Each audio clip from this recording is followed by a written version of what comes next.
Welcome to the Wajiha's Learning Academy. Today we are going to learn development of international relations. So let's start. First of all, it's necessary to know what is meant by the international relations. There are the many terms that are used as synonyms of international relations, like we can say the international affairs, or commonly also refers to international studies, or global affairs. It is the study of interconnectedness of global politics, economic, and the law on a global level. In all cases, the field studies relationships between the political entities such as the sovereign states. In a simple word, we can say that the international relations is a term that is used as the correlations or interconnectedness, and there is the exchanges of the political, economic, social affairs of the sovereign states or at the global level or at their continents like in the Southeast Asia, in the Europe or the America. This term is employed on at the global level, and these all continents they are included in the international relations.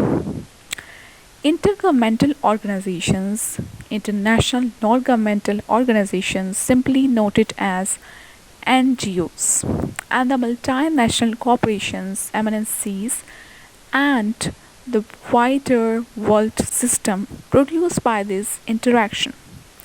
International relations is an academic and a public policy field, and so can be positive and normative because its analysis and formulate the foreign policy of a given state.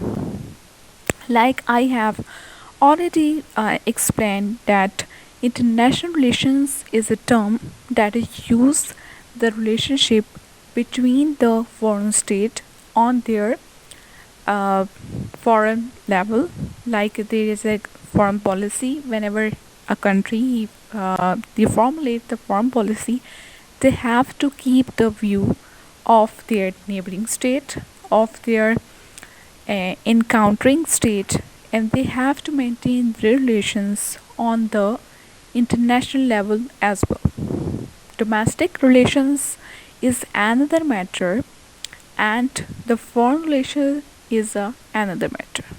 Both are different because domestic affairs they can be, we can see in we whenever there is a chaos, like there is a political chaos, economic chaos, you the state is not able, they are not performing well at the foreign front. So it is a necessary whenever a country or a state formulates its foreign policy, they have to keep the view of their domestic affairs. So let's move on. The word international relations meaning and definition.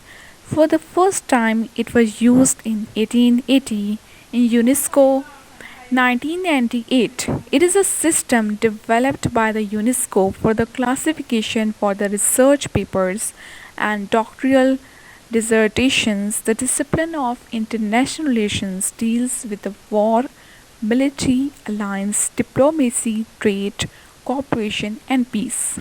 It means that for the very first time, the international relations term it was used in 1880, and according to the UNESCO, they have explained it very well. They have give a very precise and a meaningful definition. That is that the foreign relations or the international relations is basically the term that deals. It is a discipline that deals with the war, military, alliance, diplomacy, trade, cooperation, and peace. Many of us we are confused about that international relations uh, is not the branch of political science, but political science itself is a branch of international relations. So here I want to clarify that international relations is basically the discipline of political science, and political science itself is a wider discipline that covers the variety of subjects. So international relation is one of the most important field of political science. Definition: the branch of political science it concerned with the foreign affairs of and the relations among countries. Development in international relations. States engage with one another in an environment known as international system. So here is the definition of international system. That international system is a term that is used and environment or the umbrella where the states they have engaged with one another. There was a manifold increase in the wants and needs of the various countries. So here's the question: how the international relations they have been developed? Answer here is Industrial Revolution. Industrial Revolution is the reason that the international relations they have been developed, because there was a constant improvement in the means of transport and communications, trade, transit, and transactions between the nations became the order of the day. Scientific and the technological revolutions of the 19th and the 20th century further brought the nations nearer and the closer. All these developments made the international relations more regular, more comprehensive, and more valuable day by day. The peace of the Westphalia, according to the some scholars or some writers of international relations, they have, according to them, that is it is the main root, it is the main reason that the international relations they have been developed. It was the agreement between the Catholic states and the Protestant states in the Western and Central Europe established our modern political system, international system. In the 1648, this treaty has been signed, and it declared that the sovereign leader of each nation state could do as he or she wished within its borders or establish the state as a main actor in the global politics. From that point of view, the international relations or the international system has consisted primarily of the relations among the nation states. So the why I have emphasized the word nation state, because the nationalism is the root cause for the establishment of the states, and simply I term it as a nation states. Shifting of balance of power. So before we are going to, I will like to elaborate the term shifting of balance of power. Here is the question: what is meant by the balance of power? Balance of power is the system that allow us the state to encounter another state and to maintain the balance into the global level, and to prevent the other state, one single state, to become more powerful.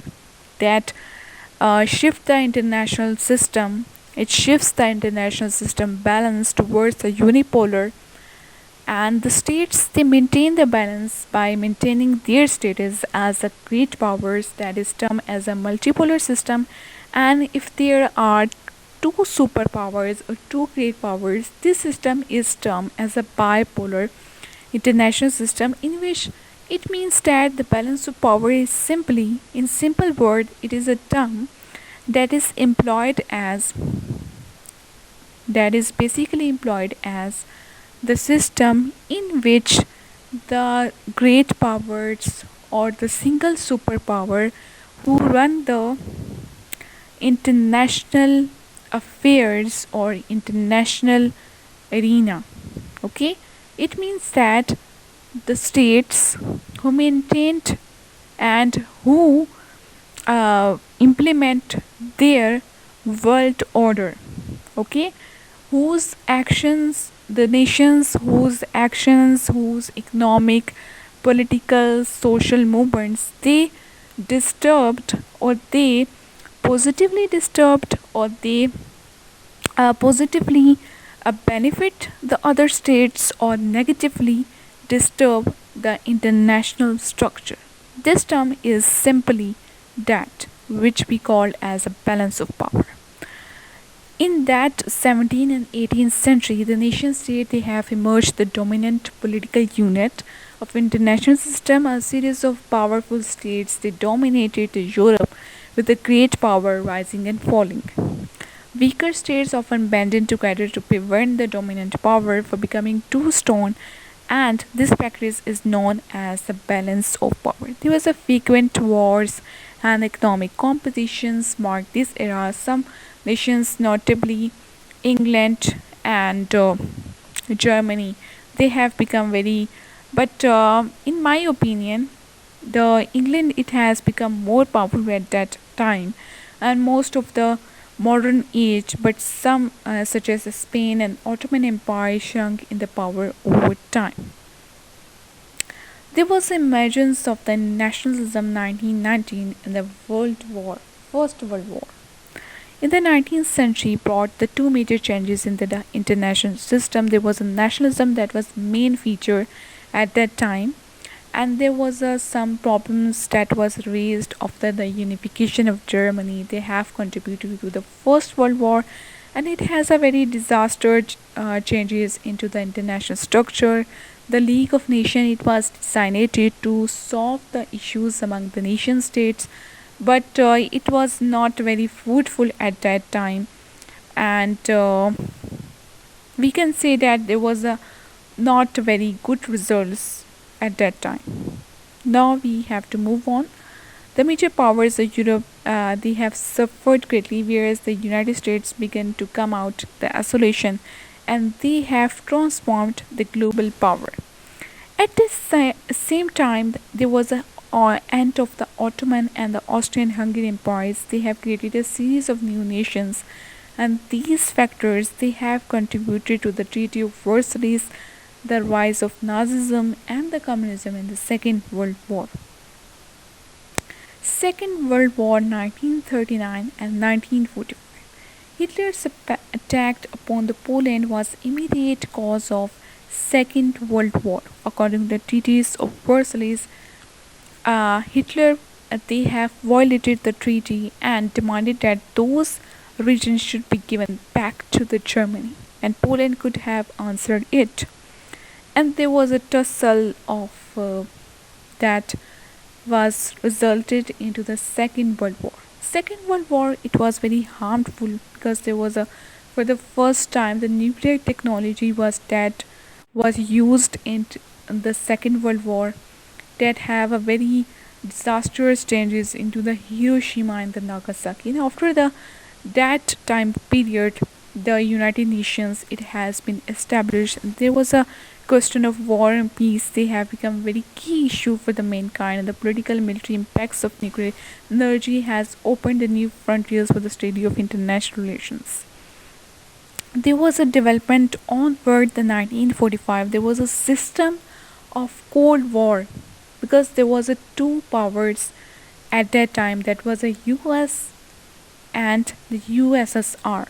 USSR was a unifications of the socialism, and the US it was a capitalism, and there was a tussle that was an intract war, there was a proxy wars, and there was a war in the terms of advancement of technology, nuclear, military, and communicational, these in that term. And there was a 1991 there was a collapse of the Soviet Union. The world it has further moved towards the unipolar system, and there was a unipolar system it has once again dominated the international politics. It has become US it has become the sole superpower at that time, and the system it has been changes, and there was just one great power, we can say that. But with the end of the Cold War, there was a further advancement at that time, and we can say that the New World Order in this current situation, the world is again moving towards the multipolar system, just like the in the past, in the beginning of the relations, international relations, the system, it was a multipolar. And once again the world is further moving towards the multipolar system, because in this current international structure there are the many great powers who have a very glorious past, and they have once again they have established and rebuilt. Like in the Southeast Asia, there are the many examples like China, Turkey, Russia, Germany. These nations they have once again established themselves. And China, we can say that it is once again it is become the great power in international relations. There are the many great powers uh, that are the very important part of